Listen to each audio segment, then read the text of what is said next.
Cube ఉండబోతుందా? నాకు idea లేదు sir, idea లేదు. అంటే ఆ ఫ్రాంచైజీ అక్కడ ఆగే ఫ్రాంచైజీలా కనిపించట్లేదు. ఎందుకంటే తీసే ప్రతి సినిమా, ప్రతి క్యారెక్టర్ మేము ఓన్ చేసేసుకుంటున్నాము. అలాగే ఆడుతుంది. క్యూబ్ కూడా ఉండబోతుందని తెలుస్తుంది. అంటే నాకు జనరల్గా షూటింగ్ ఉంటేనే సమాచారం వస్తుంది. నేను ఎందుకంటే నేను ఎవరికి టచ్లో ఉండను కాబట్టి, నాకు ఎవరి గురించి తెలుసుకోవాలని ఆసక్తి లేదు కాబట్టి, ఏం జరుగుతుంది అనే విషయం మీద నాకు ఇంట్రెస్ట్ లేదు కాబట్టి నేను దేని జోలికి వెళ్ళాను సార్. నాకు 3 లొకేషన్లు. ఒకటి మా ఇల్లు, ఒకటి షూటింగ్ లొకేషన్, మూడోది డబ్బింగ్ స్టూడియో. తప్ప నేను ఎవరిని కలవను, ఎవరి దగ్గరికి వెళ్ళను. ఇప్పుడు నాకు ఇంకోటి రాజా గారు, నాకు ఈ వెంపర్లాట లేదు సార్. వెంపర్లాట లేదు, దూకుడు లేదు, అనవసరమైన విషయాల్లో జోక్యం కలిగించుకునే అలవాటు లేదు. నా విషయాలు నా విషయాలు ఎవరైనా మాట్లాడితే కూడా నాకు ఇష్టం ఉండదు. కాబట్టి నాకై నేను ఉంటాను. ఎవరన్నా వచ్చి సార్ మా సినిమాలో మీ క్యారెక్టర్ ఇది అనుకుంటున్నాము అంటే యాక్సెప్ట్ చేయడము, ఆ షూటింగ్కి వెళ్ళిపోవడం, రావడము, దానికి సంబంధించిన వ్యవహారాలు చేసుకోవడమే తప్ప ఏం జరుగుతుంది ఏమిటన్నది నాకు తెలియదు సార్. అయితే మ్యాడ్ సంబంధించి ఆ ఫ్రాంచైజీ కోర్స్ మ్యాడ్ గురించి చెప్పగలను. మ్యాడ్ 3 ఉంది. మ్యాడ్ 3 నెక్స్ట్ అంటే 27 కావచ్చు, లేదా డిసెంబర్లో స్టార్ట్ కావచ్చు. సో సేమ్ హీరోలు, సేమ్ మొత్తం అదే. నేనున్నాను. అయ్యో, ఎందుకంటే నాకు సమాచారం ఉన్నది కాబట్టి. డైరెక్టర్ గారే ఈ మధ్య నేను కార్తీ గారు హీరోగా చేస్తున్న ఒక సినిమా సితారా ఎంటర్టైన్మెంట్స్ది చేస్తున్నాను. దాంట్లో హీరో కార్తీ గారు. దాంట్లో నేను ఒక వేషం వేశాను. అదొక చిన్న క్యారెక్టరే, కానీ డైరెక్టర్ గారు, హీరో గారు కూడా అడిగారట, ఆయన మురళీధర్ గారిని పెడదాం దీంట్లో. ఆయన మ్యాట్ 2 చూశారట.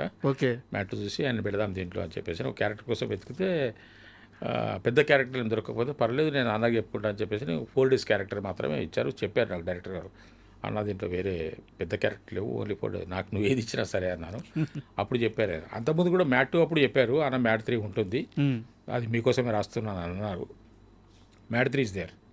సో ఇప్పుడు సితారాలో చేస్తుంది సేమ్ డైరెక్టరా? Same director. సో వారే చెప్పారు మీకు మ్యాడ్ 3 కన్ఫర్మ్ అని చెప్పేసి. అయితే నాకు ఒక చిన్న ఇన్ఫర్మేషన్ తెలిసింది మ్యాడ్కి సంబంధించిన. ఇదే మీ యాక్టింగ్ చూసిన తర్వాత జూనియర్ ఎన్టీఆర్ గారు చాలా స్పెషల్గా మిమ్మల్ని. అవును సార్, అది కూడా నాకు నిజంగానే కొంతమంది మనుషులు మాట్లాడితే, మనసు విప్పి మాట్లాడితే అది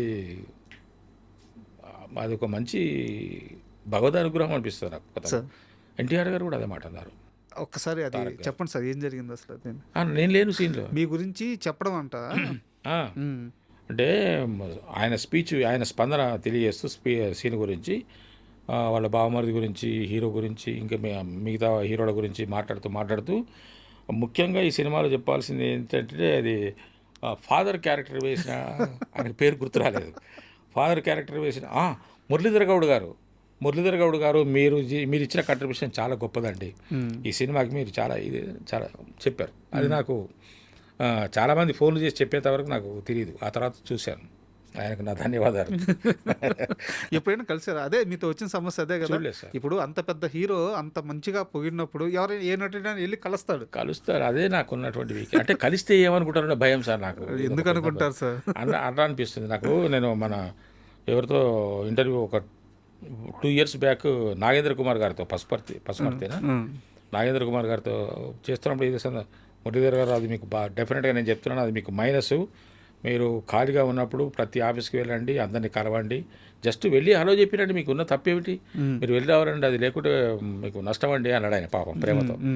కానీ నేను కదలలేకపోతున్నా. అంటే నిజంగానే అంటే నాగేంద్ర కుమార్ ఎందుకు మన శ్రీకాంత్ గారు అన్నారు, శ్రీకాంత్ గారు మన ప్రసాద్ ల్యాబ్స్లో అన్నారు, ఆయన కూడా గొప్ప మాట అన్నారు.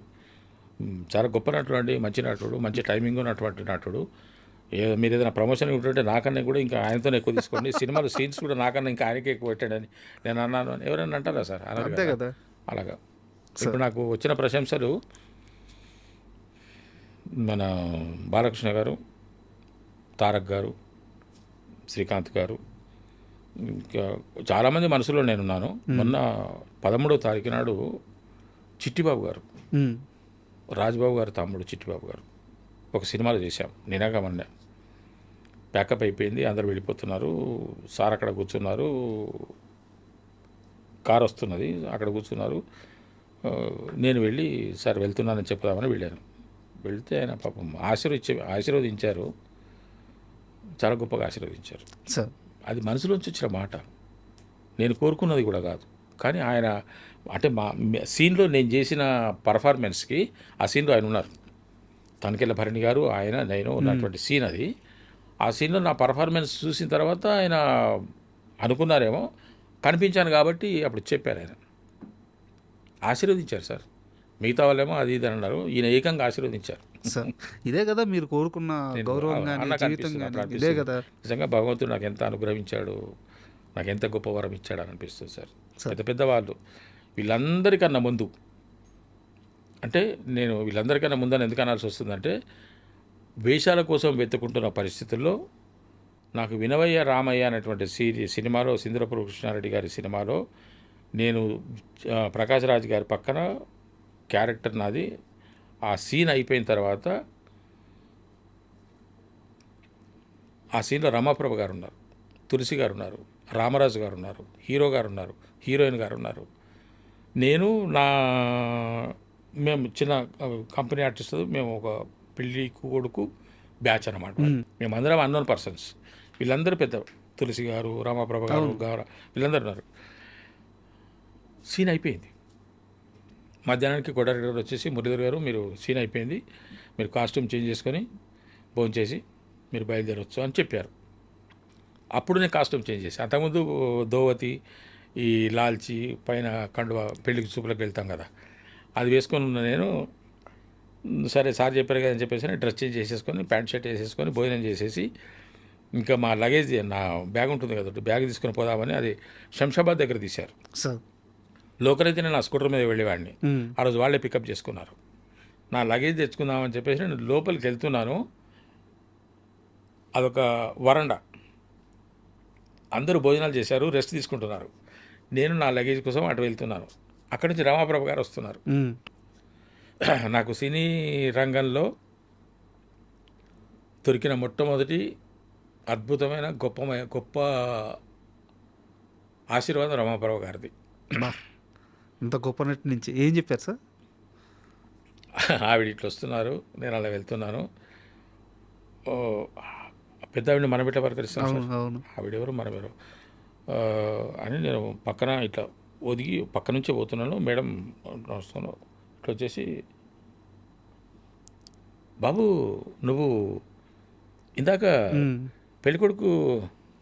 అవును మేడం అన్న. ఎంత గొప్ప నటుడు నువ్వు, ఎంత బాగా చేసావు. ప్రకాష్ రాజ్ అంటే వాడిని వదిలిపెట్టి, అంటే పాప ఆమె చదువుతాను, వాడిని వదిలిపెట్టి వాడు, నీ పర్ఫార్మెన్స్ ఏంటి, నువ్వు గొప్ప నటుడు అవుతావు, నువ్వు నీకు అవకాశాలు రావాలి, నీలో మంచి ఆర్టిస్ట్ ఉన్నాడు అన్నది ఆమె. ఆమె ఒక్క రోజుతో కనిపెట్టేసింది చూడండి. ఒకటే సీన్ సార్ చెప్పి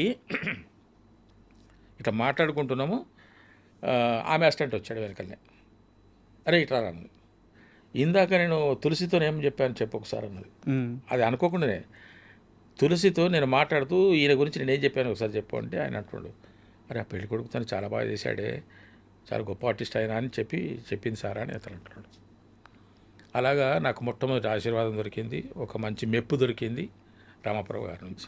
అంత గొప్ప నటి నుంచి దొరకడమే అదృష్టం. వేరే సినిమాలు చేసిన ఆవిడ, 60-70 సంవత్సరాల సీనియారిటీ ఉన్న ఎంత ప్రయాణం ఆమెది సినిమాతో. నిజంగా మనస్ఫూర్తిగా మాట్లాడారు సార్, మనస్ఫూర్తిగా.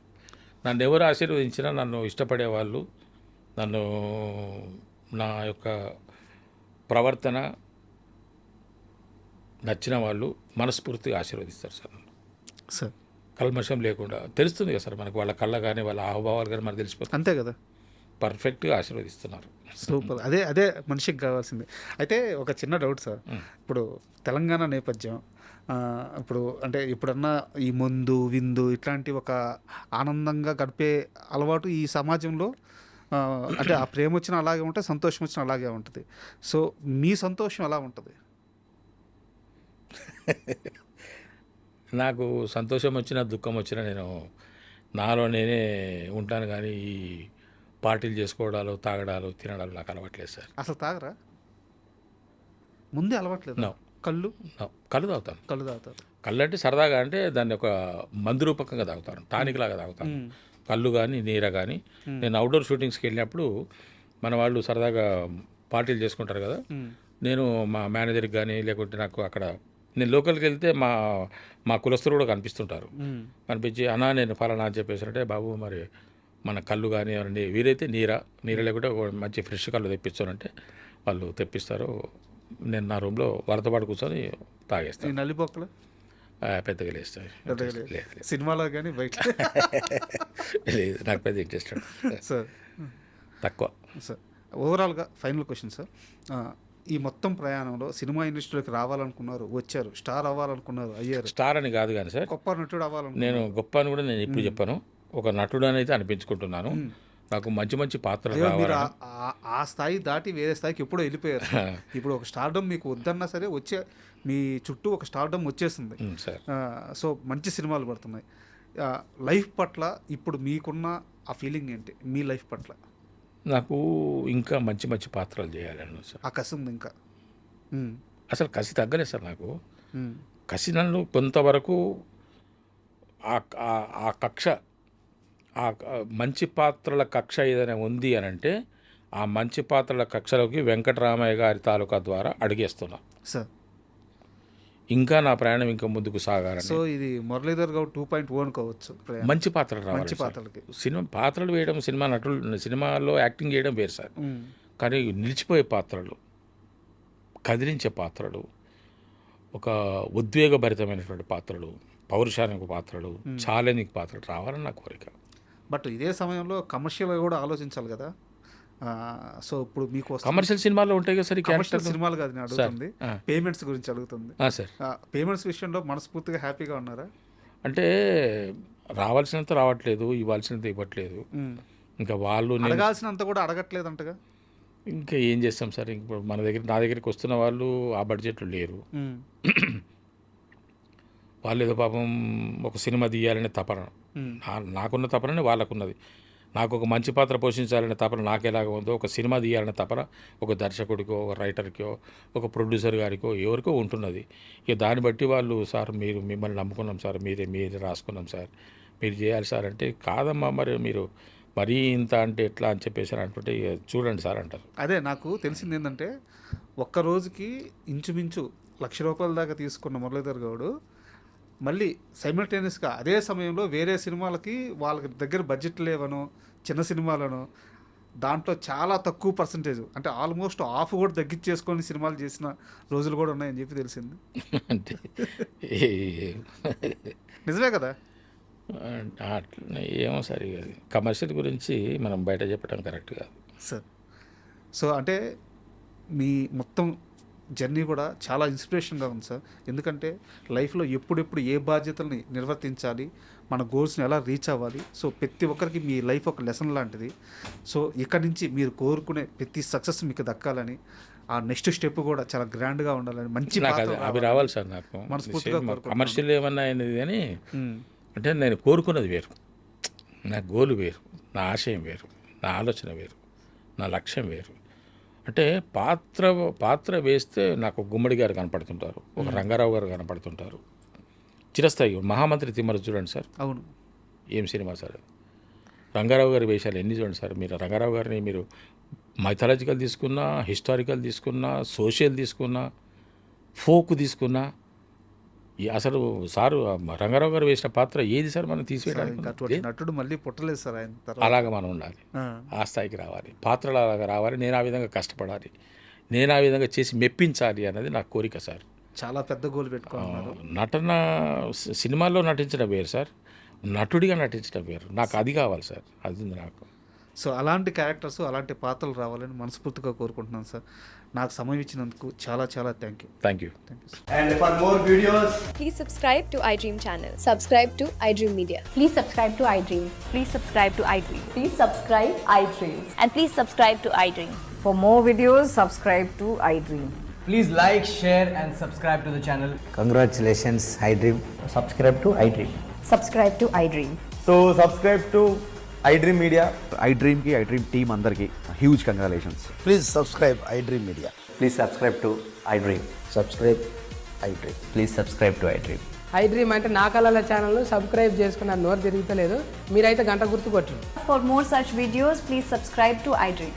Subscribe to iDream. Please subscribe to iDream. Please subscribe iDream Media. Please do subscribe to iDream. Please subscribe to iDream Media. For best entertainment and information, please subscribe iDream. And don't forget to subscribe to iDream.